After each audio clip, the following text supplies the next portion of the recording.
Buenas noches. Buenas noches. Damos inicio ya formalmente a este tercer evento en el marco de la Semana contra la Apartheid Israelí. En esta ocasión, este conversatorio es organizado directamente por el colectivo BDS Colombia y ya sería el tercer evento a lo largo de esta semana. El martes tuvimos la charla sobre anarquismo y la cuestión palestina. Hoy jueves a las 2 también fue en la Universidad Nacional el conversatorio sobre cárceles y género que organizaron las compañeras de Pulso Violeta. Y en este momento vamos a hacer la presentación por parte del colectivo BDS Colombia de la cartilla Militarismo Israelí en América Latina. Agradecemos pues a todas las personas que han llegado hoy aquí a la sede de la Asociación Digital de Educadores Sede Norte en Bogotá. Sabemos que pues, hay algunos problemas de tráfico, pero pues bueno, igual agradecemos a las personas que nos acompañan. Les voy a presentar brevemente el panel de invitados que tenemos hoy. Junto a mí está el compañero Francisco Aguasí, que es coordinador de la campaña BDS aquí a nivel Latinoamérica, ¿sí? Y aquí a mi derecha está el compañero Cristian Peñuel, de la colectiva antimilitarista La Tulpa. Y le sigue el compañero Germán Bedoya, que viene del Coordinador Nacional Agrario CNA, una organización social pues, de aquí de Colombia también. Y finalmente pues el compañero Oscar Vargas, que va a hablar a nombre del colectivo BDS Colombia esta noche. Quisiera, pues, vamos a poner un poquito en contexto otra vez a las personas que recién llegan a los eventos que estamos organizando esta semana. Pues la Semana contra la Apartheid Israelí se está organizando en alrededor de 200 ciudades en todo el mundo, y pues es una acción coordinada para visibilizar pues, los crímenes que comete el Estado de Israel en el territorio palestino y en los territorios ocupados. Vamos a abrir primero, en general todo el panel vamos a estar tratando el tema del militarismo, tanto cómo se vive en los territorios ocupados y cómo vivimos el militarismo en América Latina, relacionándolo con principalmente la industria militar israelí y cómo el hecho de que esta industria militar exporte casi la mayoría de su producción de arsenal de guerra a estos países, cómo nos afecta a los movimientos sociales. En el marco de precisamente presentar la cartilla, que es un esfuerzo conjunto de todos los colectivos BDS a nivel Latinoamérica, de desarrollar una investigación que diera cuenta pues, de esta relación del militarismo israelí y la industria armamentística. También pues invitamos a las personas que recién llegan, pues afuera está la mesita de publicaciones, ahí pueden adquirir la cartilla y stickers y demás material de BDS.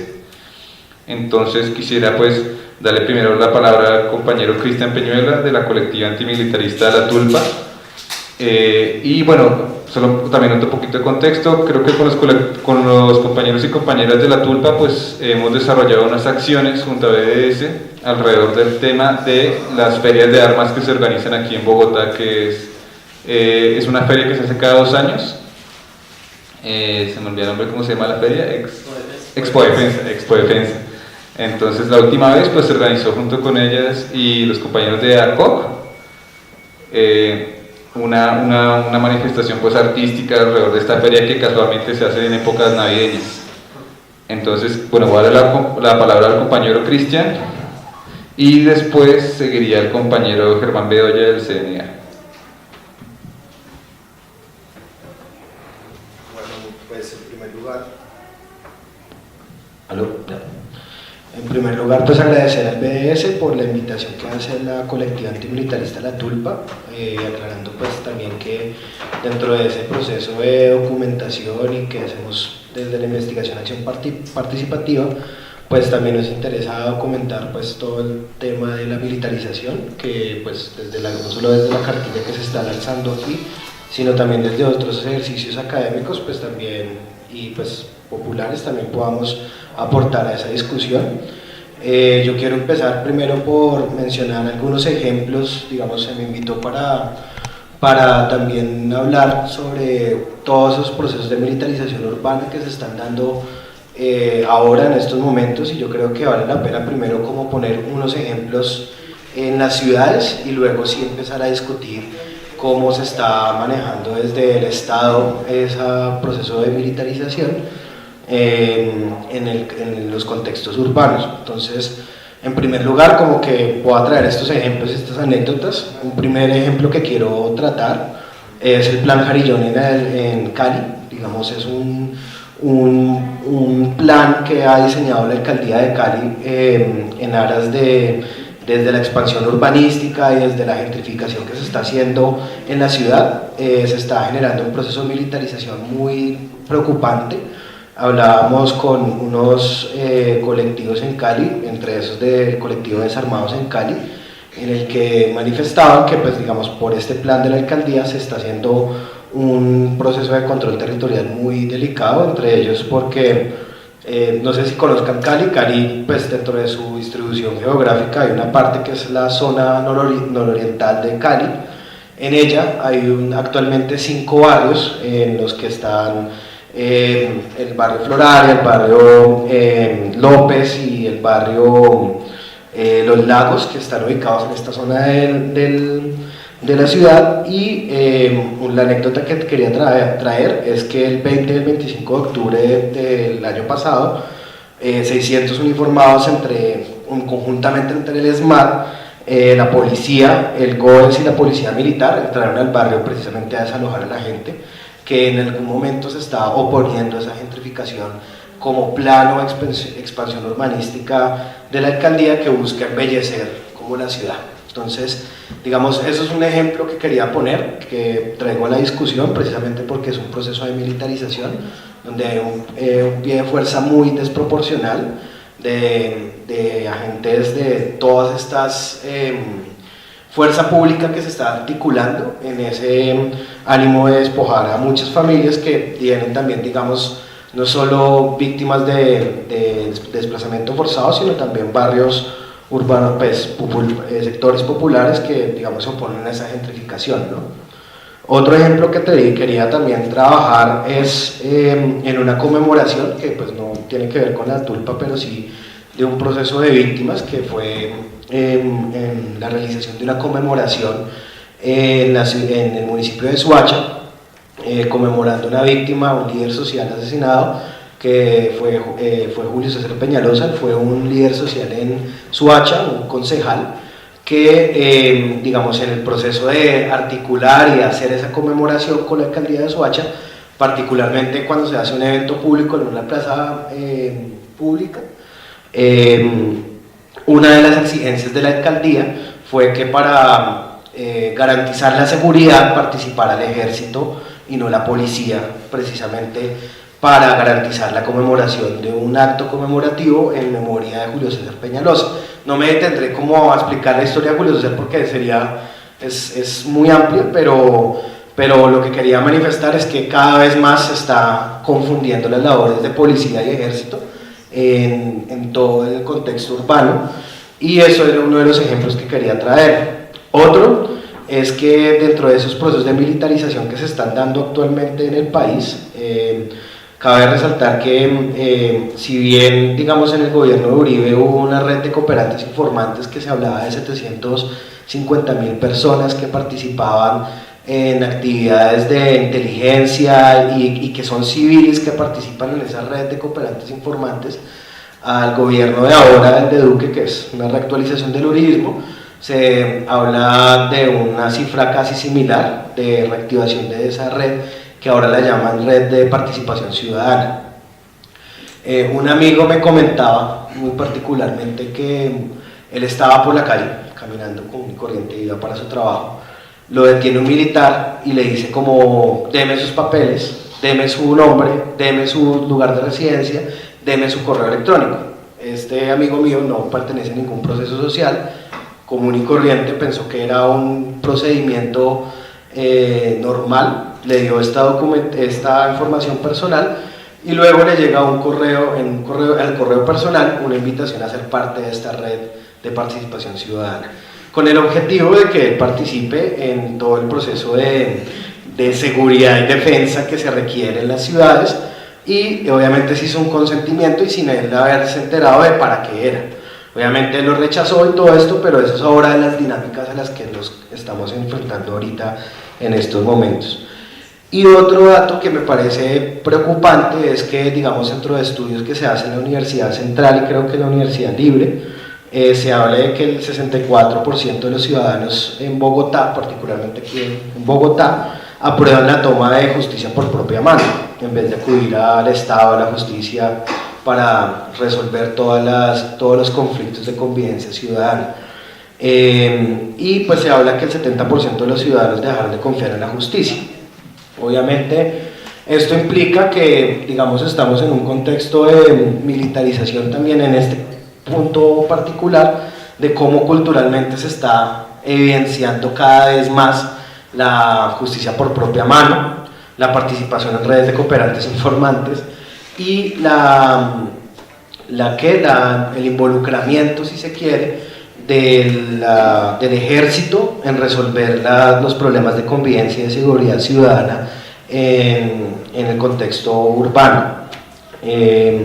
Algo que quería, digamos, pongo estos ejemplos, ¿por qué? Porque nos estamos enfrentando ahora a un contexto muy complejo en el cual, pues si bien hay normativa nacional e internacional que establece que el ejército no debe cumplir labores de seguridad ciudadana, digamos, en principio tiene que ser la policía, cada vez se está involucrando en esos escenarios de convivencia ciudadana y es preocupante. Yo creo que más que hablar de cifras que traía ahorita, pero no me detendré en cifras, creo que esto es un tema a problematizar precisamente porque inclusive desde el Alto Comisionado de las Naciones Unidas el año pasado manifestaban que cada vez más se está diluyendo esa frontera o esas funciones que le corresponde al ejército y a la policía para resolver el tema de convivencia ciudadana. Algo que decía la OACNUD también era que se documentaron 11 casos de supuestas ejecuciones extrajudiciales en el 2017 en diferentes regiones del país, donde 8 fueron presuntamente cometidas por el ejército y 3 por la policía. En esas ejecuciones también hubo una presunta ejecución perpetrada en el marco de la operación de seguridad ciudadana realizada por las fuerzas militares, lo cual demuestra el riesgo a involucrar militares en tareas policiales. Digamos, como que son cosas que se vienen presentando, que muy poco se está documentando y que me parece importante traer al debate aquí. Lo otro es que eso también da una respuesta a la actual doctrina de seguridad por parte del Estado. Digamos, si bien se sigue manteniendo esa doctrina clásica de la guerra contra insurgente o el enemigo interno, se está mezclando con otra nueva doctrina que es la doctrina de Damasco. La doctrina de Damasco precisamente lo que busca, y no sé si han visto en medios de comunicación, plantea que ahora el ejército promueve un soldado multimisión, ¿no? Y lo que busca esa doctrina precisamente es que el ejército cumple las funciones de convivencia de relacionamiento entre el Estado y la sociedad civil. Y en ese sentido lo que está buscando el ejército es tratar de ir a los barrios populares precisamente para poder garantizar acceso a derechos fundamentales como salud, educación y otras propuestas que en principio no le corresponde al ejército, sino le debería corresponder a otras instancias del Estado.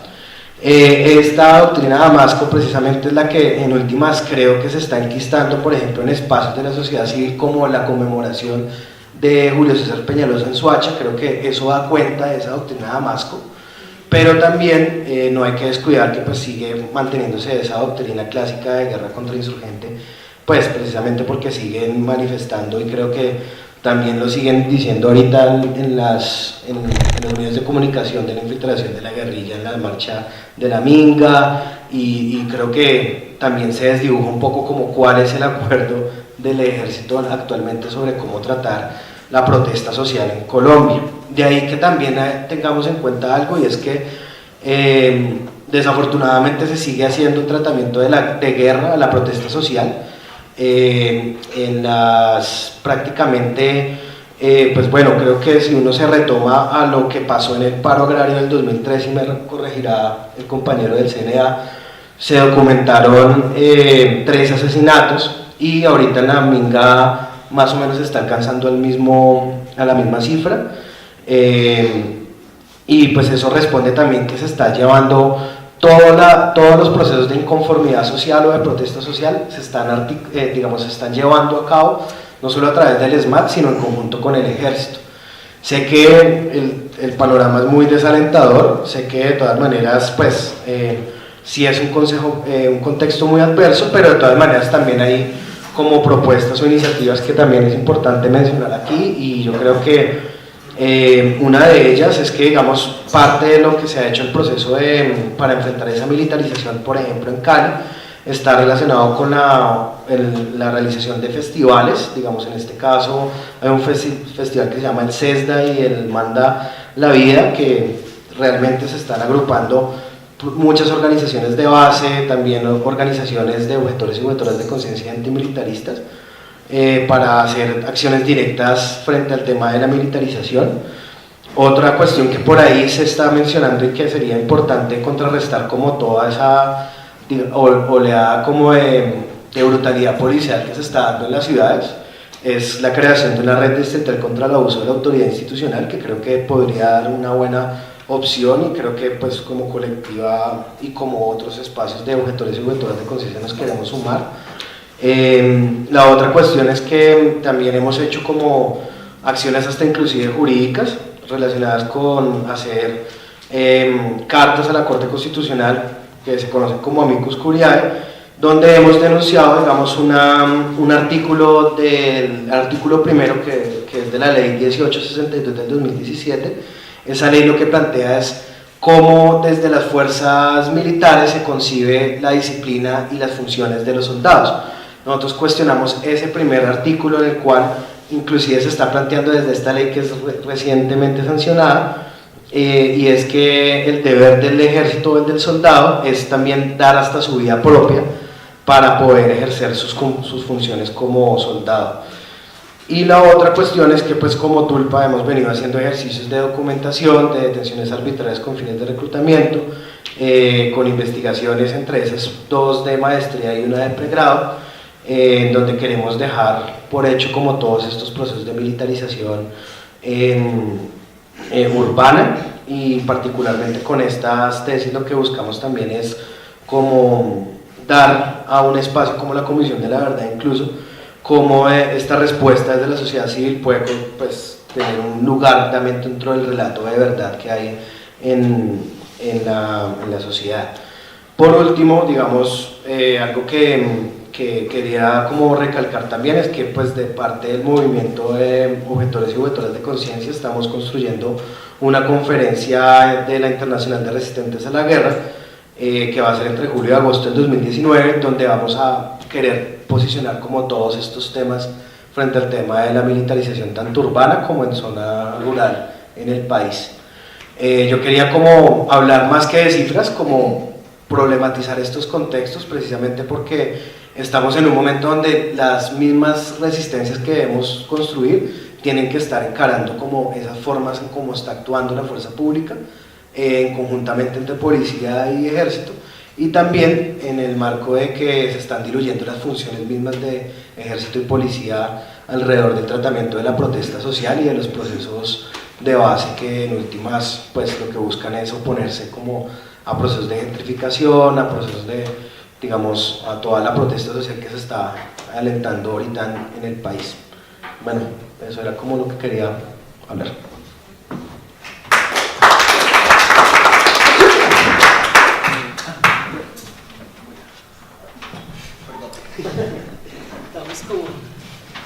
Gracias. Bien, agradecemos digamos, los aportes del compañero Cristian Peñuela de la colectiva antimilitarista La Tulpa. Y a continuación le daríamos la palabra al compañero Germán Bedoya, que viene de parte del Coordinador Nacional Agrario. Pero previo a eso queríamos presentar un videito corto, que es un saludo que precisamente nos envían los compañeros y compañeras del CNA para esta semana contra la apartheid.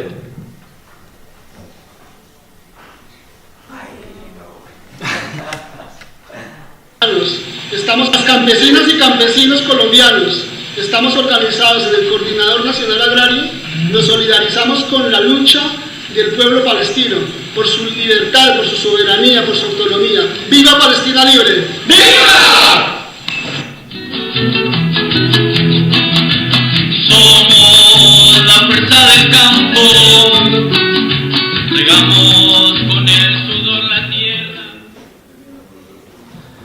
Vale.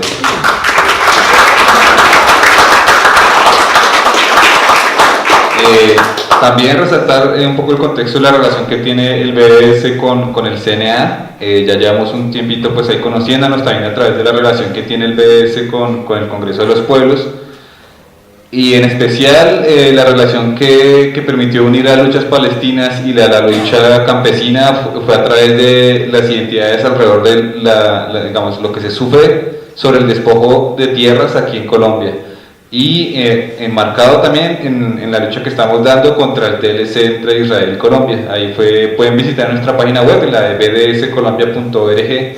Ahí pueden consultar el informe en donde pues los compañeros y compañeras del CNA pues también nos apoyaron en la construcción de ese documento. Entonces le doy la palabra al compañero Germán Bedoya.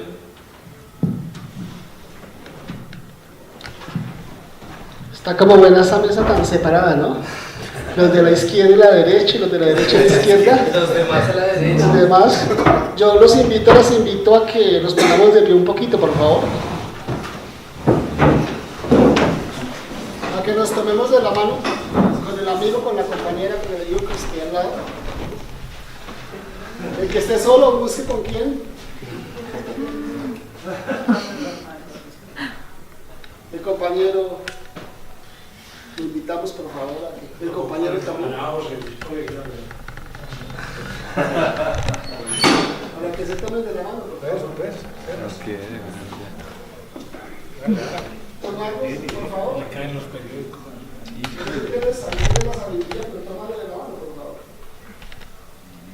Los luchadores por la tierra, los luchadores por la defensa, siempre tenemos que estar dándonos las energías, ¿cierto? Es parte de lo que nos mantiene juntos. Cuando estamos en tristeza, nos damos la mano, nos damos un abrazo. Cuando estamos en alegría y recibimos, nos damos la mano, nos damos un abrazo, ¿cierto? Pero por esto vamos transmitiendo las energías. Y son las energías que tienen que ir llegando, que le vamos enviando a ese pueblo palestino, a ese pueblo en resistencia, desde nosotras y desde nosotros. Es por eso la invitación de agarrar, porque siempre cuando llegan a una casa campesina, el saludo es de mano.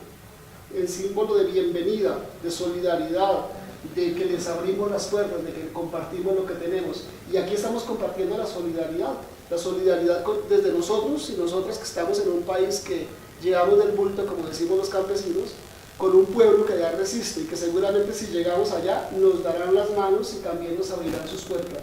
Entonces ese es el saludo que hay que brindarnos siempre cuando comencemos, es parte de decir, somos de los mismos, somos de la misma, corre nuestra sangre y es la sangre libertaria.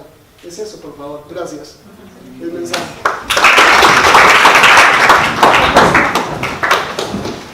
Bueno, bien. Hablar de la militarización es un tema bien amplio, ¿no?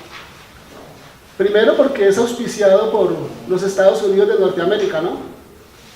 Y su estrategia de militarización y control militar en todo el mundo. Y Colombia no puede ser la excepción, y donde hay riqueza, pues menos. Y esa riqueza en el caso colombiano pues está en los territorios.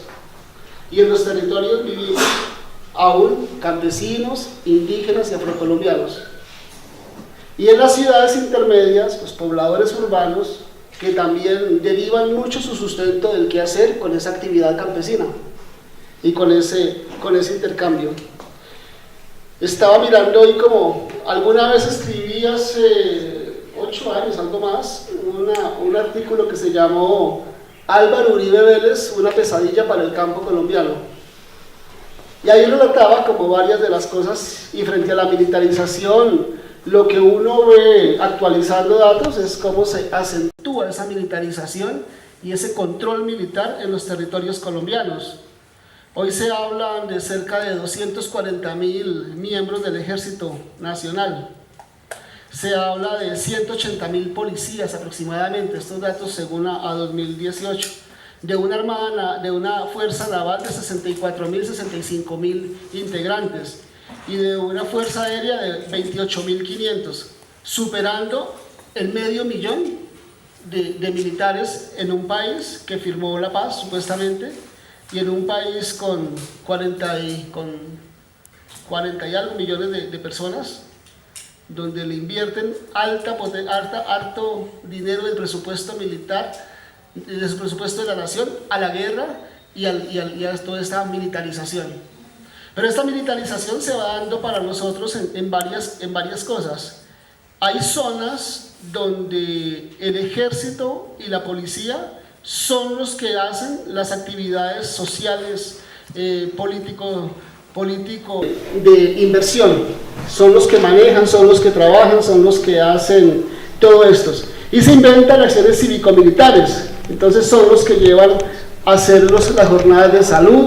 Entonces se inventan por allá para las regiones más apartadas los famosos barcos militares de la salud, son los que hacen las brigadas de los deportes, son los que hacen las barberías y son los que van haciendo todo un trabajo de control.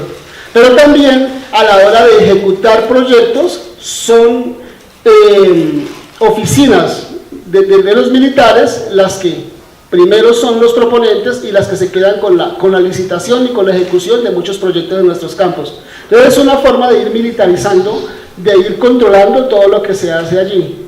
Pero también esa acción militar la vivimos en los campos con los empadronamientos, con los cercos militares, con el control a la protesta social, con el control y seguimiento y estigmatización a la lucha social y a todo proceso organizativo. Entonces están las interceptaciones, están los señalamientos, están lo que ellos llaman recoger pruebas para presentárselos a la fiscalía para que cojan montajes también y cojan presos a los líderes sociales, a las organizaciones y todo esto.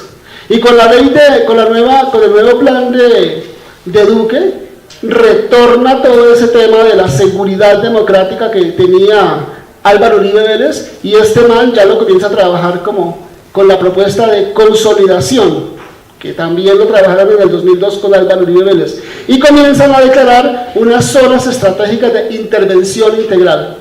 Y esas zonas de intervención integral, ¿en qué consisten? En el manejo económico, en el manejo político, en el manejo militar, en el manejo social de todos estos territorios, aún desconociendo lo que se firmó en La Habana con los planes con los territorios especiales. Entonces todo esto lo van confabulando, lo van trabajando en ese sentido. Hay que decir también que ante cada movilización, ante cada acción, ante cada propuesta del movimiento social campesino, indígena, afrocolombiano, siempre está el control militar. Está la policía, está el SMAT y está el ejército. Y lo que podemos ver hoy no está ajeno en la minga. Ustedes me imagino que han recibido por redes sociales y por noticias toda esa brutalidad con la que se está manejando, esa infiltración ya más descarada que están haciendo en el movimiento social, la utilización de la tecnología con estos drones que antes no los veíamos. Esto es nuevo, todos los drones controlando y vigilando qué se dice, qué se hace, y con todos estos aparatos de alta tecnología para ir escuchando, para ir viendo lo que se está proponiendo en cada una de las comisiones de la minga, en este caso en el Cauca, fuertemente, pero también lo psicológico, cuando a las 12 de la noche, 11 de la noche, 1 de la mañana, las famosas luces de bengala, para generar todo el desconcierto y como la alarma en las comunidades. Entonces todo eso es una presión y todo eso está fuertemente ligado a la acción militar. No hay que olvidar todavía que, aunque ya no se hable del paramilitarismo, porque como que lo hemos venido dejando para un lado, sigue habiendo el control paramilitar, militares y paramilitares actuando conjunto en diferentes regiones del país. ¿Y esto para qué? El objetivo que siempre hemos denunciado: para extraer nuestros bienes naturales. El Plan Nacional de Desarrollo que propone Duque para el campo, y que es el plan que viene ejecutando desde hace muchos años, solo que este lo viene a continuar profundizando, tiene que ver con el saqueo de los bienes naturales, todo lo que tiene que ver con la minería, con la construcción de grandes hidroeléctricas, pero también de pequeñas hidroeléctricas, con la construcción de monocultivos, de agronegocio, de cadenas asociativas y de gran apropiamiento de la tierra. El plan sigue siendo el mismo, se sigue desconociendo la existencia del campesino colombiano como sujeto social y político. No existimos, se van limitando lo que se ha ganado el pueblo indígena con el tema de la consulta previa y toda la legislación especial que ellos tienen. no se ha impulsado la discusión de la ley de las comunidades negras, entonces sigue cada uno profundizándose, y la acción militar va encaminada a eso, a garantizar un control. Y lo último que vuelven a sacar es lo que nosotros llamamos la red de sapos. Ellos lo llaman la colaboración y la interacción entre el ejército, la policía y estos, la participación. En la ciudad sí que la han venido proponiendo fuertemente, pero en el campo también comienza a jugar. Y ahí comienza a jugar muy mal para nosotros porque sigue habiendo presencia paramilitar muy fuerte, sigue habiendo presencia del ELN en varias regiones del país, sigue habiendo presencia de las disidencias de las FARC, pero también muchas bandas que están con el narcotráfico, con el microtráfico, con todo lo que tiene que ver. Y entonces al que vean hablando con el uno con el otro, es ponerle la muerte sobre la cabeza. Entonces ese señalamiento, esa acción y esa política tiene que ver con esto. Y sumado a todo esto, una legislación de que ustedes se dieron cuenta de la famosa empanada, que por comprar una empanada lo que sucedió, pero es una cosa muy pequeñita, porque ahorita vienen a controlar todo, absolutamente todo, o por la fuerza militar, o por las multas, y viene el control de la sociedad como tal. Sin embargo, hay que decir también que en el campo la única opción más viable que se ve desde los jóvenes campesinos es ingresar al Ejército Nacional, pero luego seguir como soldados profesionales. Esa es la empresa que más contrata y a la que los campesinos más acceden, porque primero es lo que saben hacer, no ha habido capacitación, pero también les ofrecen un resto de garantías, y porque van a estar en el campo, garantías entre comillas. Y la gente que no ve otra opción, porque vienen a Bogotá, no hay que hacer, van a las ciudades, no hay que hacer, en el campo no hay inversión como se debe, o hay mucha explotación de la mano de obra por estos megaproyectos o por estas grandes plantaciones, se van para allá porque se la pueden ganar, entre comillas, como ellos lo dicen, fácil. Y generando también un conflicto muy fuerte, porque entonces hay familias que tienen el hijo en el ejército, el hijo en la guerrilla, el otro hijo en los paramilitares, y es bastante fuerte la situación. Toda esta situación que se vive en el campo pues no es ajena. Se firmó un acuerdo de paz que ustedes saben que no se ha cumplido, que al contrario ha profundizado más la situación de violencia y de violación a los derechos humanos en el campo. Hay mayor profundización y temor por la guerra, porque se vuelva a repetir toda la guerra, todas esas masacres que se dieron en la década de los 2000, y pero también uno pudiera decir que hay como una experiencia de resistencia. Entonces la minga es una experiencia de resistencia. Las movilizaciones que se están preparando para el 25 de abril ya con los otros sectores campesinos, con otros sectores sociales, son producto de esa resistencia. Lo que hicieron los estudiantes, producto de esa resistencia. El hablar en las ciudades de territorios y la ciudad como territorios es producto de esa resistencia. El arte está en no repetir los errores que hoy estamos repitiendo, la desunión a la hora de hacer. El Cauca está siendo fuertemente golpeado porque deciden irse en adelante. Igual lo iban a golpear, pero el gobierno tiene toda la posibilidad de concentrar todo su accionar allá y lo está haciendo. Pero si lo estuviéramos haciendo en todo el territorio nacional, sería diferente la correlación de fuerzas. Tenemos que ser lo suficientemente ágiles y sabios en leer los momentos, en generar esas acciones de unidad en la acción, en la propuesta y en la movilización y en la resistencia. Y frente a la militarización, seguirla peleando. Porque eso sí se estipulaba dentro del mismo acuerdo, en la misma firma de los acuerdos que el gobierno estipulaba. Al firmar con las FARC nos quitamos, entre comillas, un problema armado, pero va a crecer el descontento social, va a haber mayor participación social, va a haber mayor activación social, y esa activación social tiene que ser reprimida. ¿Y cómo va a ser reprimida?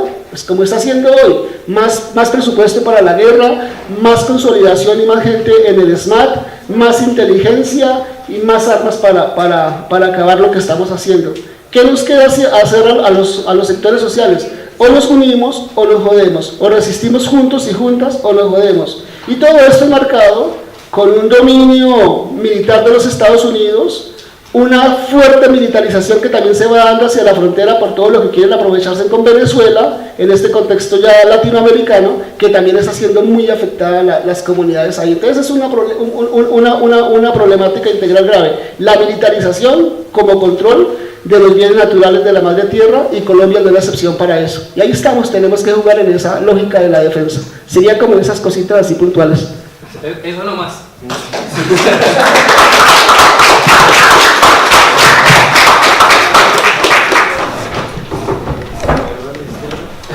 A la izquierda, a la derecha. Bien, agradecemos las palabras del compañero Germán Bedoya del CNA. Seguiríamos con el compañero Oscar, que nos va a presentar pues este informe, que pues, es lo que nos convoca hoy, y también a como retomar estos contactos que tenemos con compañeras de Tulpa, del CNA, y pues no sé si dar un contexto, digamos, chiquito de este tema. Es que en general, digamos, no es casual que en Latinoamérica los colectivos BDS, digamos que llevamos BDS tanto en otras regiones como en Argentina, en Chile, en Brasil, Perú principalmente, y Uruguay, pues reconocíamos, después de encontrarnos en algunos espacios, que este tema del militarismo pues, nos afecta a todos y todas, en especial la relación del militarismo y las fuerzas de represión en cada una de las localidades, y también cómo afectan a los movimientos sociales y sus distintas expresiones. Entonces, pues parte de este esfuerzo colectivo es donde se realizaron algunas investigaciones, da cuenta del producto, digamos, del cual nos va a hablar Oscar en este momento.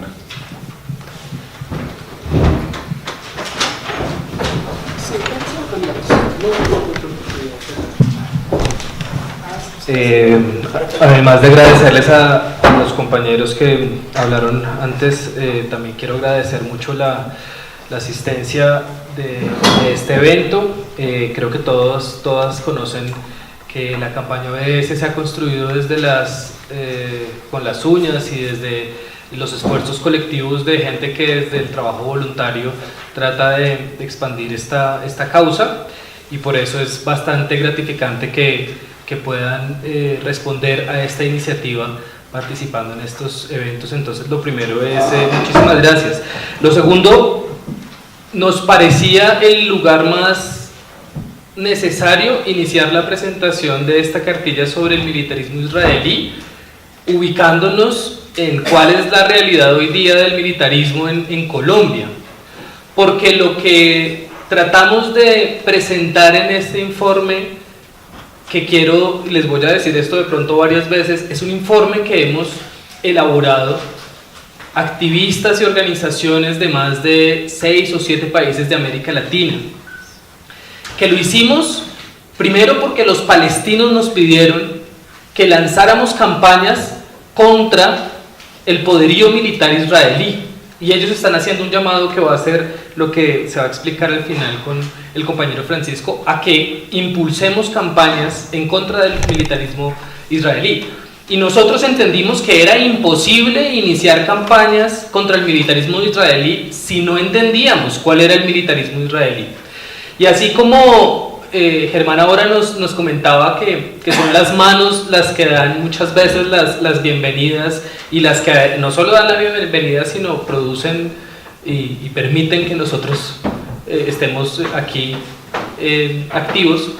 Pues los activistas que nos reunimos alrededor de esta causa, muchos de nosotros y de nosotras venimos del mundo en donde las manos desafortunadamente no las usamos mucho, sino que usamos más los aprendizajes que hemos tenido en las universidades y demás, y queremos, así como pues nosotros no podemos dar nuestras manos porque no sabemos cómo usarlas desafortunadamente, pero hemos aprendido a usar nuestro cerebro y queremos entregar nuestras ideas y nuestros aprendizajes para que estas luchas, que son luchas compartidas, puedan avanzar.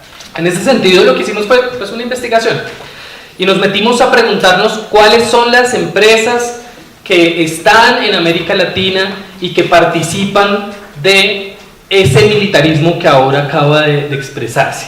Y lo que quiero ahora es no solo irles comentando que van a encontrar en esta cartilla, que es un 1% de la investigación. Esta cartilla solamente trae un resumen, muy resumen, de un informe que pueden ustedes encontrar en nuestra página web, que es de más de 100 páginas.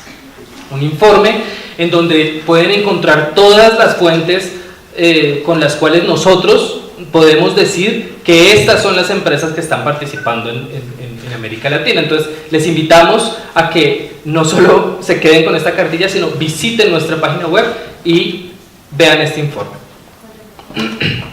Entonces, lo primero que creíamos que era importante plantear era, si vamos a hablar del militarismo israelí en América Latina, lo primero y más necesario es hablar de cuál es el militarismo israelí y cómo se conformó el militarismo israelí contra Palestina, que es lo que dice ahí en la parte que no se ve.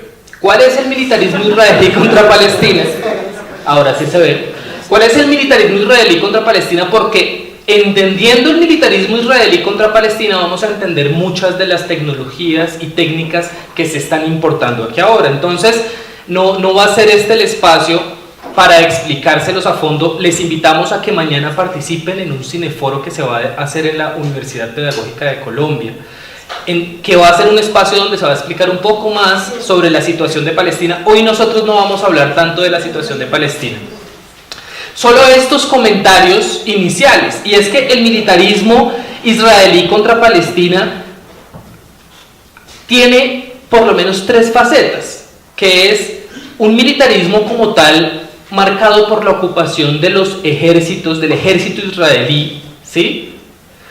Pero que no se ha quedado solamente en la ocupación de un ejército, sino además se ha progresado a ser un militarismo que busca un control de la población mediante tecnologías de vigilancia, mediante prisiones de encarcelamiento masivo que utilizan alta tecnología para garantizar la ocupación, y además no solamente prisiones en el sentido clásico que nosotros entendemos la prisión, sino, como lo vamos a ver mañana, con el establecimiento de la prisión al aire libre más grande del mundo, que es Gaza, que es la Franja de Gaza, y las tecnologías que permiten que esa prisión funcione, porque uno se pregunta, o sea, a mí me pasa preguntarme cómo logra Israel contener a más de 1 millón de personas con una barrera que, a diferencia de la que hay en Cisjordania, pareciese no tan tipo muro de Berlín, sino que hay una valla en efecto en Gaza, pero más que la valla en Gaza es toda la tecnología que hay alrededor de la franja, de la frontera, que permite saber en qué momento hay o no infiltraciones, se acerca o no la población, y una serie de... Un tercer plano, que es, el primero es el militarismo del ejército, el segundo es el militarismo que pasa hacia el control de la población, y uno tercero que está en el nuevo campo que antes tal vez existía ya, del seguimiento y el espionaje, pero que hoy ese seguimiento y el espionaje tiene unas características especiales por el momento que vivimos, que especialmente está atado al ciberespionaje, y no solamente al ciberespionaje, sino a la tecnología de recopilación de información. Y esto es algo muy importante porque vamos a ver cómo esto se aplica en tecnología que nos venden a nosotros. Entonces, ese militarismo israelí no es un militarismo que se genere solamente aplicado con unas tecnologías, sino además todo eso está construido alrededor de un modelo de militarismo. Esas 3 cosas de las cuales les acabo de hablar construyen un modelo de militarismo, y ese modelo de militarismo inclusive va mucho más allá, porque ya no solamente son las herramientas. El modelo del militarismo israelí está pensado en donde primero tiene, y esto lo se va a ir explicando a continuación, un modelo de Estado-nación que busca asegurar su seguridad nacional. Primer elemento. En términos ideológicos, el militarismo israelí recoge esa idea de la seguridad nacional, de tenemos que proteger nuestras fronteras frente a un enemigo externo, ¿sí? En segundo punto, ya no solo hay un enemigo externo, sino también tenemos que protegernos contra, y esta es vamos despacio en esta parte, no solo es la seguridad nacional contra el enemigo externo, sino además es la seguridad contra un enemigo interno, ¿sí? No solo hay que proteger a la población israelí de las fronteras hacia afuera, sino además dentro de Israel tenemos que garantizar una capacidad de protección para los ciudadanos israelíes, porque dentro de Israel también hay un enemigo. No solo hay enemigo afuera, sino hay enemigo adentro. Y es la idea del enemigo interno. Y una tercera característica que es, ya se pasa de unos derroteros de ubicar enemigos abstractos a ubicar enemigos casi generalizados. Y termina siendo la misma población el enemigo. O sea, algo que vamos a ir viendo, y esto está en el ADN de la tecnología israelí. No es exclusivo de la tecnología israelí. A mí a veces se me olvida, y debo confesarlo, que aquí en Colombia tenemos un laboratorio en muchas cosas igual o peor del tipo de dinámicas de control de población o de generación de enemigo interno, enemigo externo y demás, ¿sí? Pero, claro, como cada vez estamos siendo mejores buenos amigos de Israel, todo lo malo que se produce acá y todo lo malo que se produce allá empieza a combinarse en todo un modelo de control militar de la población. Entonces, esa idea de la antecitos, o bueno, no, quédate ahí. Ese modelo de llegar al control total de la población, ¿no? O sea, ya no, el Estado no existe para proteger a la sociedad civil, no se está pensando para proteger a la sociedad civil, sino el Estado está empezando a asumir que la sociedad civil es una amenaza, que es la amenaza a la sociedad civil, y que tengo que controlarla, tengo que saber qué están haciendo todo el tiempo, tengo que saber cómo se están comunicando, qué están comunicando, dónde se están reuniendo. Toda esta información tengo que estar constantemente recopilándola, y ese es el modelo que está empezando a posicionar no solo Israel, sino Estados Unidos y otros países, porque uno diría, inclusive hasta países que hasta hace una época podían ser distintos, diferentes, como Arabia Saudita, inclusive Irán, están recogiendo estos mismos modelos, estos modelos de control total de la población, ¿sí? De entender a la sociedad como enemigo, ¿sí? Que, o sea, estamos atravesando un momento bastante difícil para hacer sociedad civil en el mundo. Entonces lo que observamos es que todo este modelo, y aquí podemos ver, bueno, si te devuelves un momento, este modelo está empezando a trasladarse a América Latina, por ejemplo. ¿Ya pasamos el muro? Ese muro que se construyó entre Israel y Palestina, no. Ese muro que construyó Israel para robar tierra palestina y aislar a la población de Palestina en guetos casi similares, sino igualitos a los batustales que habían en Sudáfrica, donde la población negra era recluida en los barrios y no se les permitía salir de ahí. Eso mismo hace este muro, que es el muro que divide, que roba la tierra de Cisjordania. Pero este mismo muro está empezando a trasladarse a América Latina. Entonces, no es extraño reconocer como tal, como sucede, que en la actual propuesta de construcción del muro entre Estados Unidos y México, varios de los proponentes de la construcción son los mismos que están construyendo el muro y que construyeron el muro y que siguen construyendo el muro en Israel, que roba la tierra palestina. Empresas que ya les vamos a ir nombrando para que ustedes empiecen a recordar. Y tampoco es extraño, ahora sí vamos bajando, que salas de altísima tecnología como esta que les voy a mostrar ahora, que son salas que tienen, ustedes ven ahí, por ejemplo, 3 equipos. El equipo de la derecha está haciendo análisis de logística, el equipo central está haciendo análisis de población, el equipo de la derecha está haciendo un análisis de personal, recogiendo información en algo que para Israel en su momento le permitió tener un control total en Cisjordania para saber si habían carros que estaban pasando por calles, si habían personas que salían en las noches. O sea, empezaron a tener un sistema de vigilancia que consistía en ¿qué? Cámaras, que consistía en sensores de movimiento, y todas esas cámaras y sensores de movimiento se dieron cuenta que no eran útiles, sino tenían unos centros de mando de análisis y procesamiento de información, que es difícil tener 50 cámaras si no hay 50 ojos mirando. ¿Cuál fue la solución? Se empezaron a desarrollar tecnología de reconocimiento facial, tecnología de reconocimiento biométrico, que permite que pocas personas con software de alta tecnología en estas salas de análisis puedan estar manejando.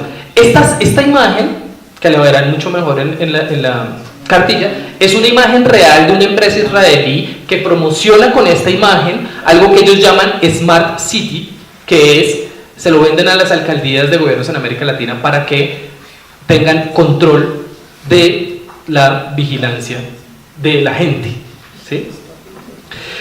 ¿Y cómo ha venido llegando esto a América Latina? Y esta parte sí la voy a pasar bastante rápido. Pues las relaciones entre Israel y América Latina son bastante viejas, desde la creación del Estado de Israel en 1948 iniciaron, y la venta de armas no inició inmediatamente, sino la venta de armas inició un poquito después. Aquí vemos una infografía en la cual nos habla que, por lo menos en la historia de 3 países, aunque esta infografía en estos momentos está cambiando, no porque la hayamos hecho mal, sino porque en este momento Argentina incrementó de forma exagerada la compra de armas a Israel.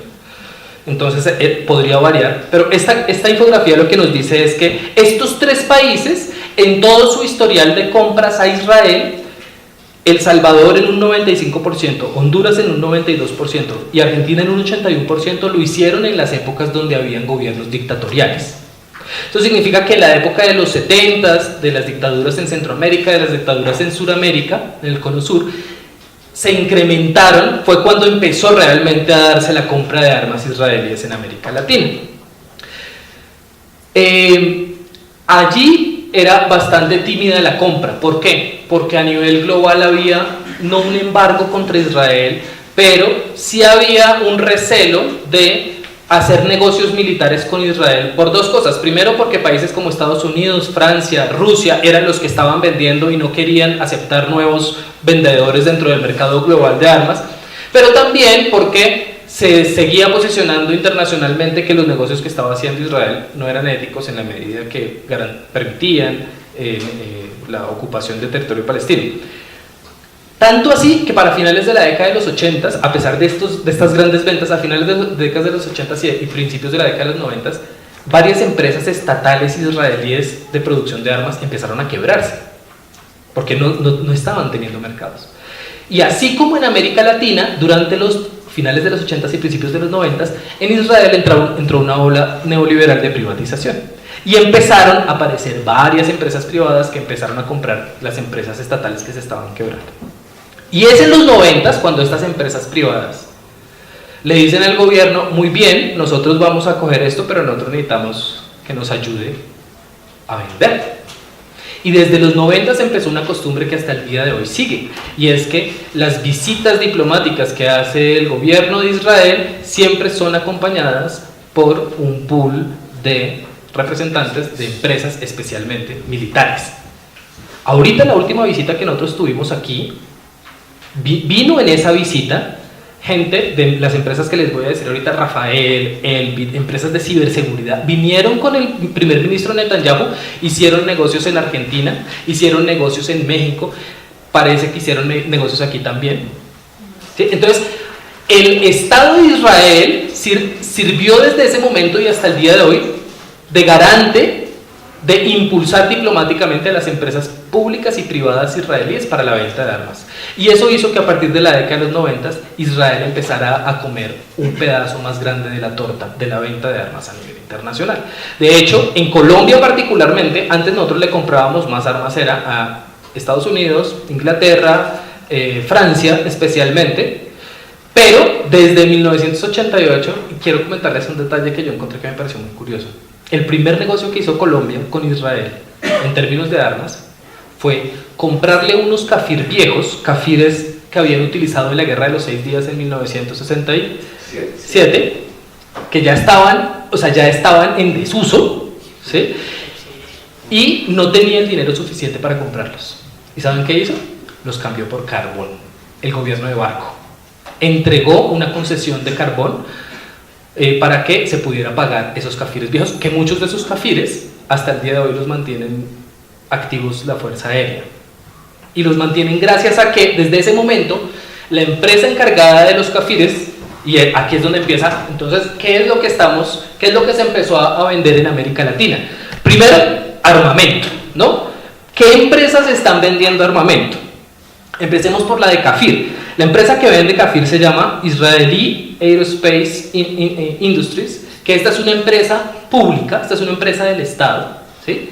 Que desde ¿cómo nacieron los Kafir? Los Kafir nacieron en medio del embargo no declarado que había contra Israel. Mirage, los trajeron a Israel, y el Kafir es un Mirage modificado, ¿sí? Y ellos desde los 70 empezaron a producir el Kafir, y hasta el día de hoy no lo están vendiendo, ¿sí? Entonces, ¿quiénes tienen Kafir en América Latina? Nosotros lo sabemos porque además recientemente se cayeron, ¿se acuerdan? Hace como 1 o 2 años que se cayó un Kafir y fue un escándalo, que dijeron, ¿cómo es posible que se haya caído un avión?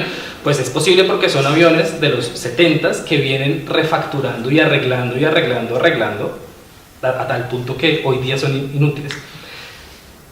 Colombia tiene Kafir, Ecuador tiene Kafir, México tiene Kafir, Argentina tiene unos Kafir, Chile creo que no tiene Kafir, pero tiene otros aviones de esta empresa. ¿Qué otras empresas vienen?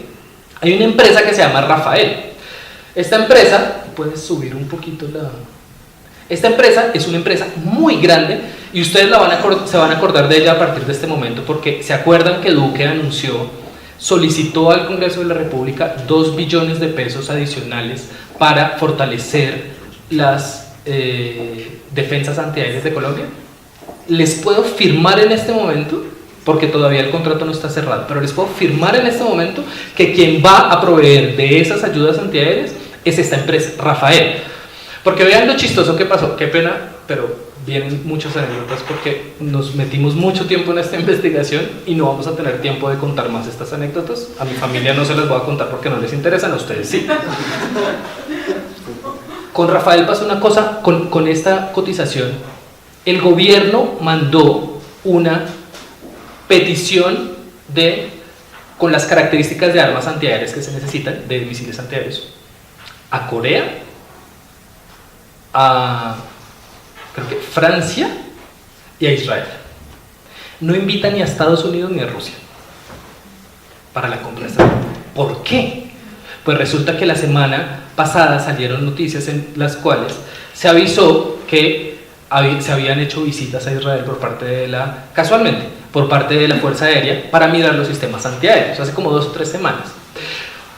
¿Qué está pasando dentro de las Fuerzas Aéreas colombianas para que se esté privilegiando sistemáticamente a Israeli Aerospace Industries con los contratos? Pues está pasando lo que pasa en otras cosas, y es que se está invitando a los generales, se está invitando a las fuerzas del Ministerio de Defensa a que vayan a Israel. Israel paga los viajes totalmente, les paga para que vayan a las fábricas, para que vayan a las industrias, y además les paga para que se queden días más visitando Tierra Santa, que es como lo ven. ¿Por qué se está quedando Israel desde hace algunos años con estos contratos? Se está quedando porque tiene una capacidad de corrupción impresionante a nivel global. Es exactamente lo mismo que hace en todo lado. Se contacta con los gobiernos, se contacta con los que toman las decisiones de compra de armas y los consiente. Otra de las industrias a las que ha consentido mucho es una que yo se las voy a nombrar y ustedes no tienen ni idea, nunca la han sabido, se llama Israeli Military Industries, que era originalmente la rama que hacía las armas de asalto del gobierno israelí, pero cuando les conté la historia de que se quebraron y que entraron empresas privadas, esta fue una de las que se privatizó. El nombre no les dice nada, pero la palabra Galil sí. Ellos son quienes se inventaron el Galil y le vendieron a Colombia la patente en 1994. Hubo una discusión nacional muy importante en 1994 porque muchos analistas decían que el Galil era un pésimo fusil. Aún así se decidió comprar. ¿Por qué? Pero no solamente es el Galil, hoy día sigue siendo otro fusil, que es el fusil Traor, que lo utilizan mucho los militares que están en terreno, que es un fusil que no se traba como el Galil y que tiene además unas miras de empresas privadas israelíes. Y les voy a hablar de otra empresa de armamento, creo que me estoy extendiendo demasiado, pero que es una que nos importa mucho, que se llama, se llama Elbit Systems. Y aquí, esta es súper importante por una cuestión. Elbit Systems es la proveedora, una de las proveedoras principales de drones para Colombia.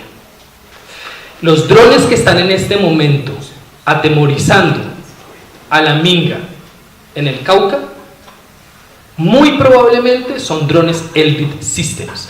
Drones como uno más pequeño que se llama el Hermes 450 o uno más grande que se llama Hermes 900. En este momento Colombia tiene cerca de 30 drones de Elbit Systems. Y no solamente Colombia. Hago énfasis en las cosas de Colombia, pero hoy Elbit Systems es la empresa que más negocios tiene en América Latina. Vende en casi todos los países, vende drones, casi todos los países de América Latina. Entonces, paso de estas empresas de ventas de armamento a las empresas del sector de la seguridad civil, porque Israel hizo algo, los soldados y las fuerzas que han participado en el ejército de Israel se aprovecharon de todos los conocimientos que ganaron en la ocupación militar en Palestina para patentar tecnologías que se utilizan en terreno y utilizarlas no solamente en el sector militar, sino también en el sector civil. Entonces, ya les decía, por ejemplo, el caso de Elbit Systems, quien tiene un servicio en donde ya hoy día está aprobado en una ciudad en Uruguay que se llama Maldonado, en donde ya está el servicio de Smart City en funcionamiento. Entonces, ¿qué significa esto? Colocan 5.000, 6.000 cámaras de video en toda la ciudad que están conectadas a sistemas que tienen software de reconocimiento biométrico, facial, y que todo el tiempo están haciendo análisis. No solamente los israelíes como los chinos han desarrollado una tecnología que prevé, no solamente una tecnología que identifica lo que está pasando. Ellos hacen un análisis con una cámara de cuánta gente está pasando normalmente por un lugar, a qué horas pasa la mayor cantidad de gente, qué tipo de personas son las que pasan usualmente por un lugar, y guardan esos registros en software. Cuando esa misma cámara identifica un patrón distinto al que han identificado en un lugar, tienen la capacidad de dar una alerta para que se haga esta revisión. No son como las cámaras de Bogotá, donde hay 5.000 cámaras que no solo nadie ve, sino que además de las 5.000 son 4.000 dañadas, y que es real, pero no se extrañen que esa falencia que tiene Bogotá sea aprovechada por este tipo de empresas para decir, vea que ustedes no están aprovechando la capacidad instalada que tienen. Pero no solamente es Elbit Systems, hay otras empresas de seguridad que de hecho son bastante más preocupantes. Hay una en especial que se llama ISDS, que fue fundada por un ex agente de la Mossad que se llama Leo Glezer. Si bajas, van a ver aquí una imagen que yo creo que lo dice todo. Este es Leo Glezer de la mano de Shimon Peres, uno de los primeros ministros israelíes. ¿Sí? Leo Glezer sirvió durante las guerras civiles en Centroamérica para formar grupos paramilitares con su empresa de seguridad ISDS. No solo logró ganar mucho dinero desde ahí, sino que después de eso, por ejemplo, hoy día hay una de las campañas más fuertes que de hecho ganamos, el BDS, fue que en los Olímpicos de Río, a ISDS la contrataron para hacer toda la vigilancia. Hicimos una campaña muy fuerte y esa empresa no prestó al final el servicio de vigilancia, a pesar de que nunca nadie dijo que había sido el BDS el que había logrado que ISDS saliera, sino no, a una empresa más barata, lo que sea. Y así vamos a encontrar empresas de seguridad privada. Bueno, no hace falta recordar que nosotros aquí tenemos un antecedente claro y no lo coloco en ejemplo porque ya todos lo sabemos, que es este mismo estilo. Yair Klein no llega como un militar loquito que quería ir a formar grupos paramilitares, no. El mismo Yair Klein lo ha contado en entrevistas que él ha dado. Él es contratado por una empresa israelí a la que el gobierno colombiano le sugirió a ganaderos que contrataran a esa empresa israelí para que hiciera formación de seguridad privada en el Magdalena Medio. Y las personas que llegaron al Magdalena Medio, entre otras, fue Yair Klein. Yair Klein no llegó porque sí, Yair Klein llegó porque empresas de seguridad lo trajeron acá. Pero entonces metámonos al siguiente campo, que es el más preocupante hoy día, que es el sector de la ciberseguridad e inteligencia. Este es el más sensible hoy. O sea, es decir, no es el más sensible, porque se me olvidó decir otra cosa.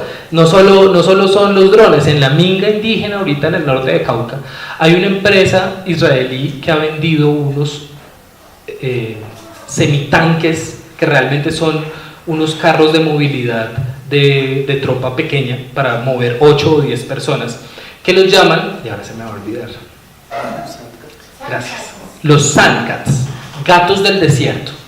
Aparecieron para las operaciones en donde el ejército israelí necesitaba entrar en las noches muy rápidamente a poblados de Palestina con 8, 10 personas. Entraban, hacían operaciones, arrestaban y salían. Y esos carros ahora los compró ya hace varios años el ejército de Colombia, con la excusa, ojo a esto, hermosísima, de ayudar el tránsito de los planes retornos, para que no hubiera congestión y que si había problemas de seguridad, rápidamente tienen estos carros, que son carros blindados, carros gigantes, que se han visto años anteriores en el norte del Cauca, que se han visto y la policía ya ha aceptado que los tiene en Arauca, los tienen también no sería extraño que ya estuvieran en el Catatumbo. Es decir, empresas militares, empresas de seguridad tienen presencia, los nombres los van a encontrar aquí. Pero entonces seguimos con el sector de ciberseguridad. Recuerdan ustedes seguramente toda la discusión que se dio en el momento en el que se habló de las chuzadas a periodistas, chuzadas a políticos, chuzadas a magistrados. Sería inexacto decir que la totalidad de la tecnología que se utiliza para hacer interceptación telefónica en Colombia es israelí, porque no lo es. Porque los italianos tienen una tecnología buenísima, que es la que utiliza buena parte del mundo, ¿sí? Pero cada vez Israel está posicionándose más. En América Latina hay 2 casos de cibervigilancia muy fuertes que ya son comprobados. Uno de ellos es Colombia. Empresas israelíes como Berin Systems y Nice Systems vendieron software para la construcción en su momento de la sala de interceptación Esperanza, que fue la que reemplazó a Puma, que fue el primer programa de interceptación de comunicaciones. ¿Cómo funciona la interceptación? Hoy día ya ninguna comunicación, por más seguridad que se tenga, es libre de ser interceptada.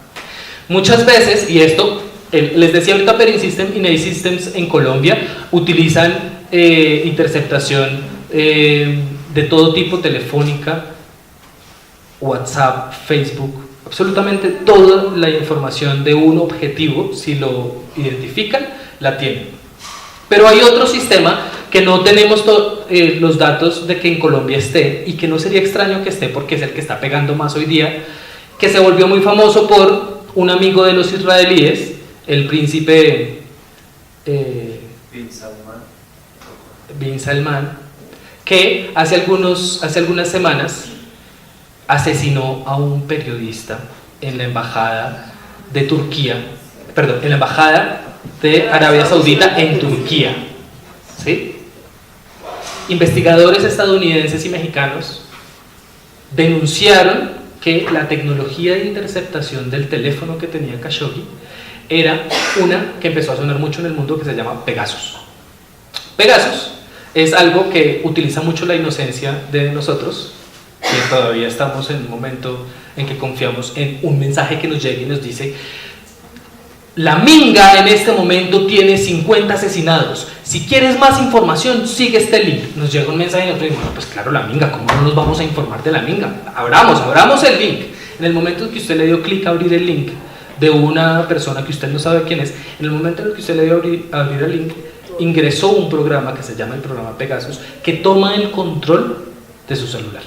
Entonces, puede revisar su lista de contactos de teléfono, puede revisar todas las conversaciones en chat que usted tenga, y en ese momento ya no importa, no, es que nosotros no utilizamos WhatsApp porque WhatsApp tiene muy poca seguridad, nosotros utilizamos Signal, esto tiene un cifrado increíble. Pues maravilloso, el cifrado sirve cuando se hace la transmisión de la información de un teléfono a otro, pero la información que está en el teléfono, si hay un aparato que logró tomarse el teléfono y tiene acceso a esa información, por más que usted esté cifrando la información cuando la está comunicando, no hay ningún tipo de seguridad informática. Este software Pegasus, que hoy está utilizando, fue utilizado en México para, imagínense, esto ya es muy descarado, bueno, no solo para lo que podríamos esperar que se utiliza en gobiernos represivos, como interceptar las comunicaciones de los padres de los desaparecidos en Ayotzinapa.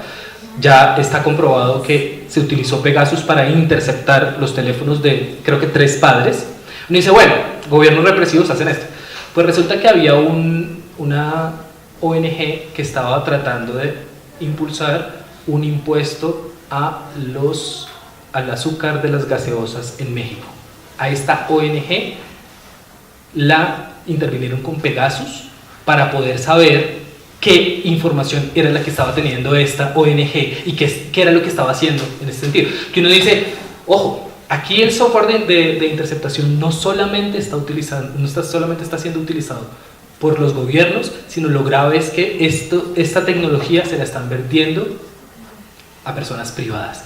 Por eso el general Guatibonza, ¿se acuerdan? Este es el de Natalidad Pequeñito. Sí, es Guatibonza, Dios santo.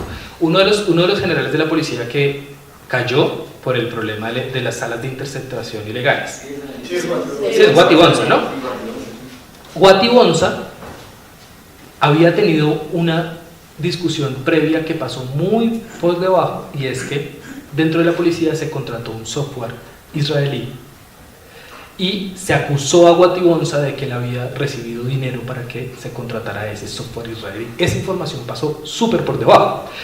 ¿Qué es lo importante de esta anécdota? Que después Guatibonza, con todos sus contactos empresariales que había ganado en la policía, montó afuera una empresa de interceptación con esa misma tecnología israelí, que ya no solo le servía al ejército, ya no solo le servía al Estado, sino le servía a cualquier ciudadano que quisiera, al esposo celoso que quisiera interceptar los chats de la esposa. Es un chiste, pero es real. Si tú tienes miles de dólares y quieres interceptar los chats de tu esposa, puedes ir a donde Guatibonza. ¿Sí? Entonces, la tecnología de ciberseguridad e inteligencia hoy día es gravísima. O sea, es tal vez uno de los puntos más graves de lo que está vendiendo Israel a Colombia. ¿Por qué se está vendiendo esto? Pues vean, y vamos aquí a bajar, por varias cosas. Primero, les decía, porque hay exmilitares que lograron utilizar toda esta experiencia de combate y montaron empresas. ¿Sí?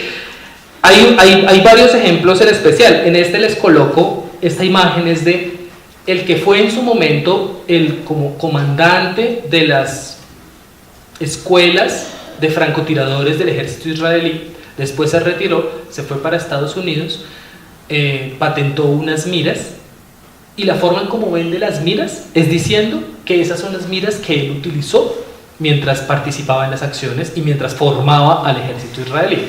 Entonces, estos militares israelíes lo que hacen es utilizar su experiencia para vender esta tecnología. Y aquí en Colombia y en América Latina, en la sección que dice empresas de exmilitares israelíes, van a encontrar muchos de esos casos. Pero especialmente, bajemos, la razón por la cual se está comprando tecnología israelí en América Latina es porque, como lo dije ya, el Estado de Israel ha sido muy hábil en establecer convenios de cooperación entre los estados de América Latina con Israel. Y por esos convenios de cooperación, antes del TLC con Israel, el Estado de Colombia firmó con el Estado de Israel un convenio de cooperación económico y militar antes del TLC, en donde se comprometían a favorecer el intercambio de conocimientos y además de formación. Y aquí hay algo bastante curioso, no solamente nosotros pedíamos formación de ellos, a los israelíes les interesan mucho las técnicas operativas colombianas en términos de ese militarismo del cual hemos hablado hasta este momento. ¿Y qué está haciendo además el Estado de Israel para promover que estos convenios no pasen solamente como los convenios malos. El Estado de Israel cogió la maña, y esto es algo que no lo hemos hablado todavía con los compañeros del CNA, de becar, de lanzar becas para llevar gente a Israel, formarla en ciertas cosas, y una de las cosas en las que más se está formando hoy día es en sistemas de agricultura y regadío, porque... regadío por el tema de las... Exacto. Sí, entonces, y sabemos, por ejemplo, que han llevado a organizaciones indígenas no cercanas a la UNIC, por ejemplo, de la Orinoquía, se los llevan porque dicen, no, nosotros les queremos ayudar, vamos, no sé qué. No solo los llevan a que aprendan, los llevan a que después vuelvan a ser embajadores, y a que contrarresten los momentos en los cuales se denuncian las acciones del ejército israelí. No solamente están llevando a campesinos, realmente es más famoso, año a año están llevando periodistas a Israel.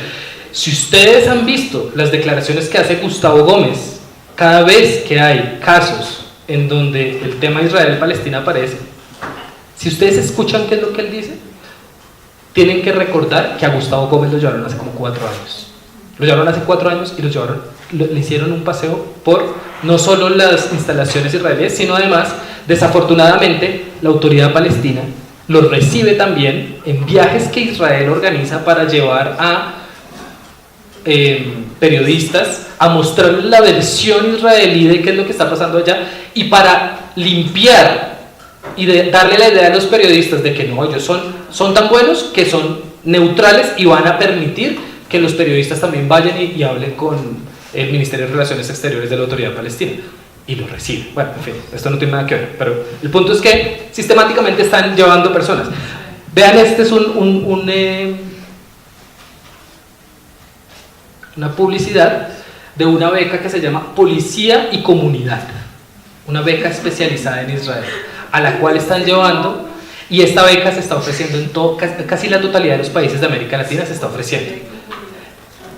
¿Y qué es lo que llevan a hacer? Llevan a la policía colombiana a aprender casos de lo que ellos llaman policía comunitaria, que es cómo actúa la policía dentro de Israel, dentro de pueblos y ciudades de Israel. Entonces, aquí solo he hecho, a pesar de que me he extendido, y les pido disculpas por eso, pero solo he hecho un resumen insignificante de los hallazgos que hemos hecho. Y digo hallazgos porque creo que por primera vez, y no lo digo porque lo hayamos hecho solamente nosotros, sino por la cantidad de personas que se involucraron en esta investigación, por primera vez se reunió de forma sistemática con pruebas cuáles son las empresas y dónde están. ¿Por qué hicimos esto? Entonces termino por donde empecé. Hicimos esto porque los palestinos han hecho un llamado a que es urgente frenar militarmente a Israel, y una de las cosas como se logra frenar militarmente a Israel es dejando de comprarle armas, dejando de comprarle sistemas de seguridad para la seguridad civil, y dejando de comprarles sistemas de seguridad, de ciberseguridad. Termino diciéndoles que hoy día aparentemente esto está muy lejano a nosotros. ¿Cómo hacemos para ayudar que no se compre el sistema de interceptación balística de defensa aérea que va a vender Israel a Rafael a Colombia con los 2 billones que pidió Duque? ¿Cómo hacemos nosotros, los 30 o 40 que estamos acá, las 30 o 40 personas que estamos acá, cómo hacemos nosotros para impedir eso? Claramente nosotros somos conscientes que no podemos, estas 40 personas, pero lo que sí podemos empezar a hacer, y por eso hicimos esta cartilla, es empezar a visibilizar que en Colombia hay unas empresas israelíes con las cuales el gobierno tiene unos negocios, pero no solamente el gobierno, empresas privadas colombianas tienen negocios con estas empresas. Aprenderse el nombre Elbit System, aprenderse el nombre Rafael, aprenderse el nombre... bueno, es lo último antes de cerrar. No solo son empresas israelíes, hay empresas que no son israelíes que están siendo cómplices del apartheid en Palestina. 2, hemos visibilizado la empresa G4S, que creo saben ustedes, acá hemos impulsado muchas campañas para que se bloquee a G4S, y digo se bloquee porque el Congreso de los Pueblos en su momento no sabía que uno de las oficinas jurídicas cercana, Saurizará, tenía seguridad de G4S. ¿Por qué? Porque es que cualquier casa puede tener seguridad de G4S. Y si ustedes ya saben cuál es el logo, saben que está por toda Bogotá, ¿sí? Entonces, esta es una empresa que es boicoteable, y si uno va a la casa de una compañía, si uno va a la casa de, inclusive de un sindicato, si uno va a la casa de cualquier persona e identifica que G4S está ahí, uno tiene que acordarse que G4S durante muchos años administró varias de las cárceles dentro de Israel.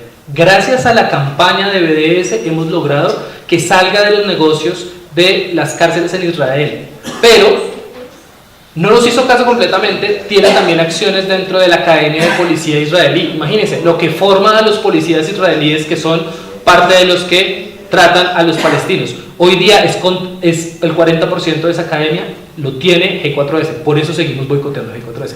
Pero no solamente eso, Hewlett Packard, HP, y esto es algo que es la más cercana. ¿Por qué estamos haciendo un llamado a HP? Porque Hewlett Packard provee la tecnología que utiliza la Marina israelí, Marina que en el 2014 lanzó cohetes a la Franja de Gaza, a una de las playas en donde estaban jugando unos niños fútbol, y asesinó a cerca de 4 o 5 niños ese bombardeo. La tecnología que utilizó la Marina de Israel para hacer eso es tecnología que dio Hewlett Packard, y esto es lo más grave, pero también Hewlett Packard da tecnología para los checkpoints, tecnología para el sistema de identificación y demás. Entonces, ¿podemos promover la idea de un embargo militar en Colombia? Sí. Veamos ahora entonces qué significa esto del embargo militar y cuáles son los alcances que podemos tener como sociedad civil en este caso. Última promoción. Nosotros todo lo hacemos con un trabajo voluntario. Desearíamos poder regalar esta cartilla hoy. Desearíamos poder sacar cada vez más publicidad. Desafortunadamente el trabajo voluntario lo hacemos con nuestros mismos recursos. Esta cartilla nos salió, y les voy a confesar porque somos poquitos, por cada una de ellas 8.900 pesos. ¿Sí? Y les vamos a vender hoy a 10.000 pesos. Pero como ustedes son tan chéveres, si nos compran la cartilla, vamos a darles este botoncito que también se hizo en especial. Solo hay 50, o sea, ustedes van a tener una reliquia. No lo o sea, ni siquiera lo compren por la cartilla. Este botón va a valer en 100 años lo que ustedes saben. Cuando Palestina sea libre, este botón va a ser un fetiche. Si compran la cartilla, se llevan el botón. Muchas gracias. Bien, gracias. Gracias al compañero Oscar, pues, del colectivo BDS, quienes organizamos aquí esta semana contra la parte israelí. A continuación quisiera darle la palabra al compañero Francisco Abogasí, nuestro invitado internacional, viene de Chile, y él es coordinador para América Latina, designado por los compañeros y compañeras que en Palestina pues coordinan y gestionan la campaña BDS a nivel internacional. Para el 2011 el movimiento, el Comité Central Palestino, el Comité Nacional Palestino, discúlpenme, hace un llamado al embargo militar, ¿ya? Las empresas ya fueron mencionadas, hay más empresas, sí, pero se decidió tomar empresas estratégicas de las cuales Israel depende económicamente y en términos de tecnología, ¿ya? ¿Qué busca el embargo militar en términos precisos? Es una sanción estatal, ¿ya? Que prohíbe que haya una venta de armamento desde Israel al resto de los países latinoamericanos. Este armamento se usa contra la población indígena de toda América Latina. Lamentablemente, voy a hablar un poco de un caso chileno. Hace un par de meses asesinaron a un comunero mapuche por la espalda utilizando armamentos de Israel. Luego, un poco antes de eso, se descubrió que empresas de Israel estaban involucradas en el caso de ventas ilegal de armas más grandes que ha tenido Chile.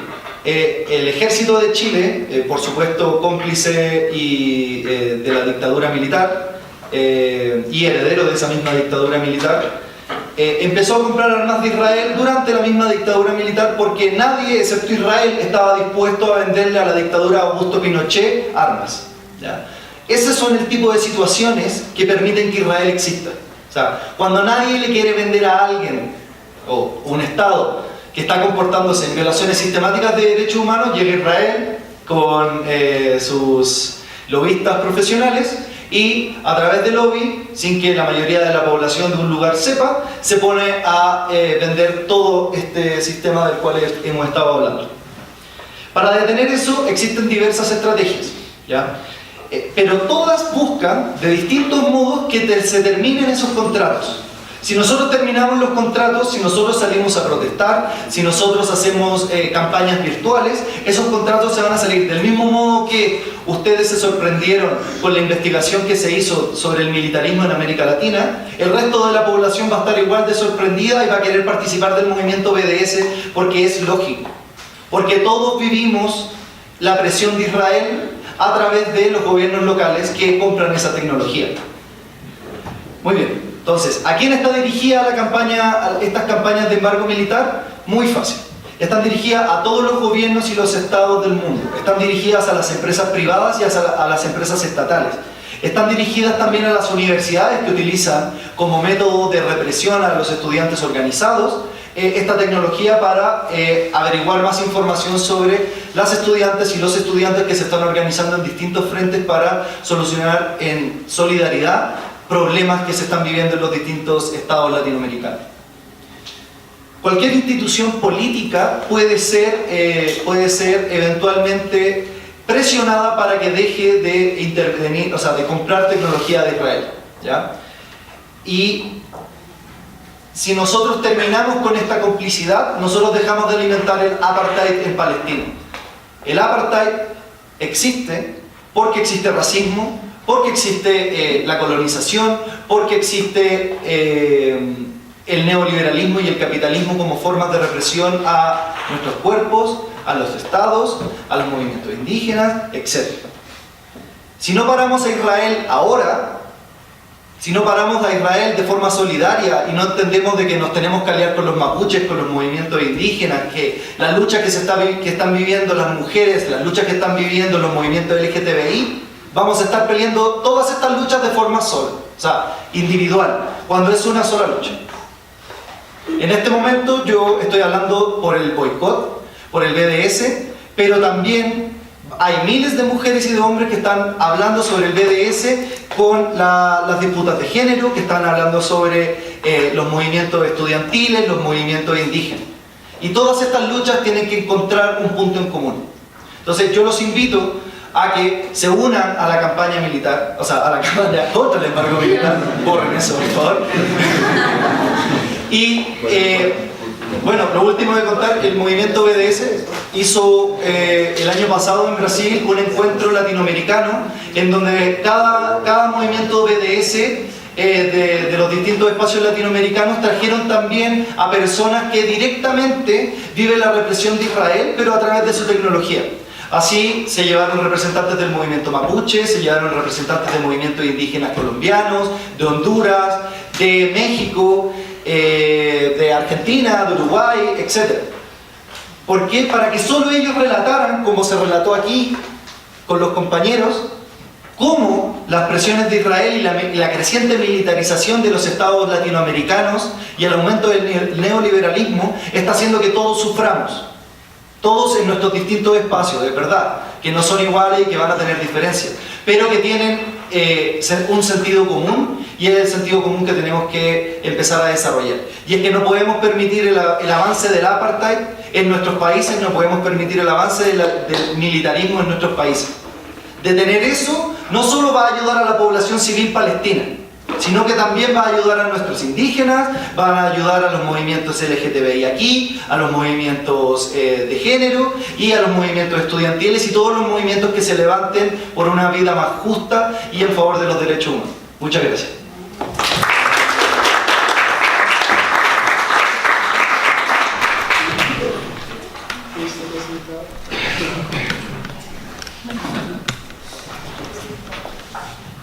Bien, gracias al compañero Francisco. En estos momentos pues quisiéramos abrir el espacio para un par de intervenciones.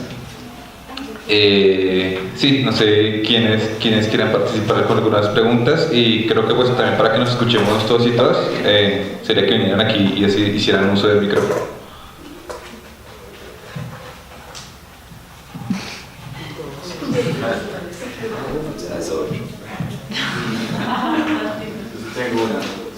Sí, el compañero. Pues es que... ¿No? ¿Sí me escuchan? No. Sí. No, pase frente, hermano. Sí.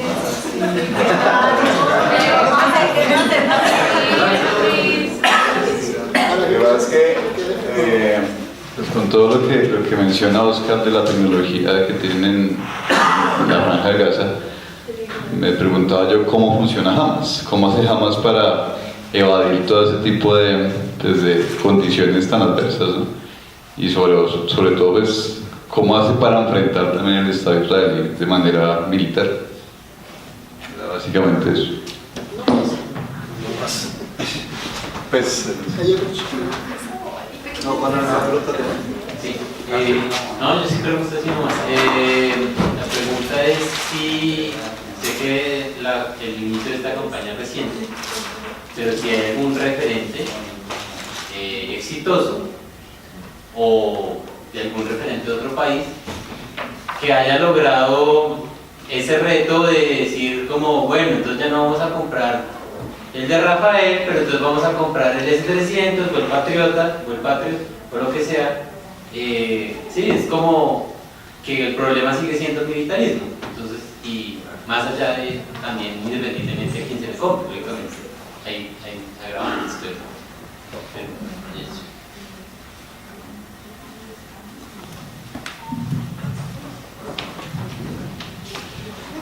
Bueno, aprovecho la buena oportunidad de la pregunta sobre Hamas para decir algo bien importante. No tengo ni idea, y eso tiene una razón. No es falta de querer saberlo.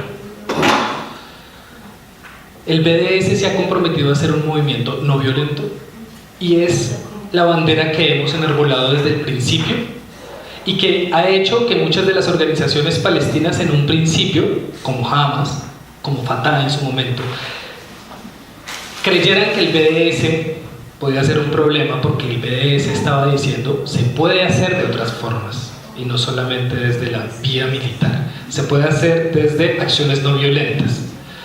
Intuyo que Gaza, que Hamas debió hacer lo mismo que le tocó a las FARC, dicen ellos, o el ELN acá, de volver a los mensajeros físicos, de no utilizar tecnología para comunicarse, y además de estar constantemente, me imagino yo, camuflados dentro de la población.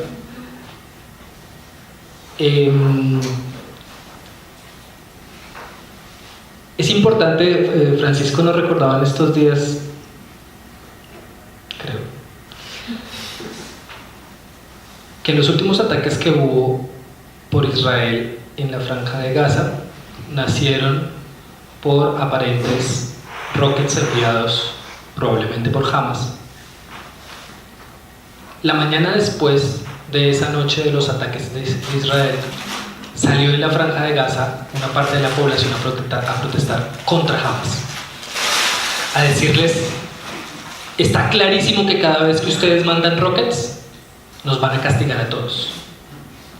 Es muy difícil meterse en la discusión de cuál debe ser la forma en que se deben defender los palestinos, y además no es tampoco nuestro lugar discutir si las formas violentas que usan algunas partes, por ejemplo, bancos de Europa decidan desinvertir de Elbit, porque compañeras en Holanda, compañeras en Francia empiezan a presionar directamente a estos bancos y decirles: tal vez ustedes no compran las armas, Tal vez ustedes no están negociando con las armas, pero en la medida en que ustedes tengan dinero en esas empresas invirtiendo, ustedes también son responsables.